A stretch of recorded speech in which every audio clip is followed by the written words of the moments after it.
ফুলকপি ভাজি তো আমরা অনেকেই অনেকভাবে খেয়ে থাকি, কিন্তু কখনো কি এইভাবে ফুলকপি ভাজি করে খেয়েছেন?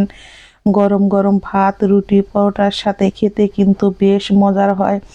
আমরা কিন্তু সকালবেলা বা কি রাত্রের বেলায় চিন্তা করি কি রান্না করব। এইভাবে যদি ফুলকপি ভেজে নেওয়া হয় তাহলে কিন্তু ভাত রুটি অনায়াসে খাওয়া হয়ে যায়। এখানে আমি একটা ফুলকপিকে ছোট ছোট টুকরো করে কেটে বেশ ভালো করে ধুয়ে নিয়েছি। চলে যাব চুলায়। কড়াইতে আমি দিয়েছি পরিমাণ মতো সরিষার তেল, একটা শুকনো লঙ্কা আর হাফ চামচ কালো জিরে দিয়ে কিন্তু আমি ফোড়নটা রেডি করে এর মধ্যে আমি দিয়েছি 3 থেকে 4 কোয়া রসুন আর বড় সাইজের 2টা পেঁয়াজ।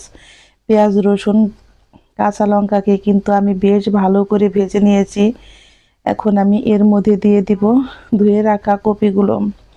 আমি কপিগুলোকে কিন্তু ধুয়ে রেখে লবণ জলে ভিজিয়ে রেখেছিলাম 10 থেকে 15 মিনিট, যাতে এর মধ্যে কোনো পোকামাকড় না থাকে। এখন আমি হাফ চামচ লবণ দিয়ে কপিগুলোকে কিন্তু বেশ ভালো করে ভেজে নেব। বন্ধুরা, আমার মনটা কিন্তু আজকে অনেকই খারাপ আর শরীরটা এতটাই পরিমাণে অসুস্থ, আমার কিন্তু ভয়েস দিতেও অনেকটাই কষ্ট হচ্ছে। ভিডিও হয়তো একটু খারাপ হতে পারে, বন্ধু হিসাবে মানিয়ে নিন।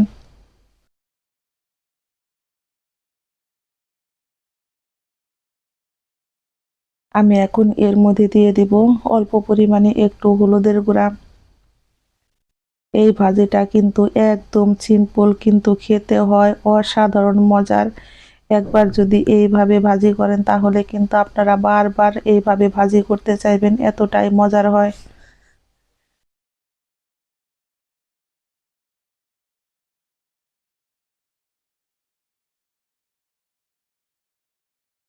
আমি এখন ঢাকনা দিয়ে ঢেকে চুলার আঁচটাকে মিডিয়াম টু লোতে রেখে 4 থেকে 5 মিনিট এইভাবে কপিগুলোকে আমি ভেজে নেব। এখন আমি এর মধ্যে দিয়ে দিব অল্প পরিমাণে একটু চিনি। এই ভাজিতে একটু চিনিটা দিলে কপি ভাজি কিন্তু খেতে বেশ মজার হয়। আপনারা যদি পছন্দ না করেন তাহলে স্কিপ করতে পারেন।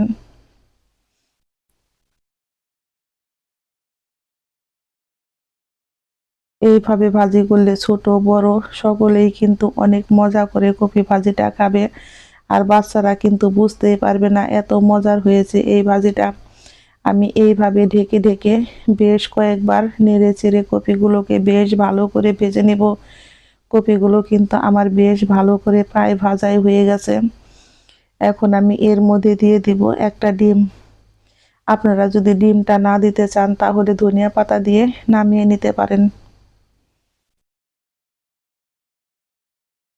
আমি এখন এর মধ্যে দিয়ে দিব বেশ কিছুটা পরিমাণে ধনিয়া পাতা কুচি।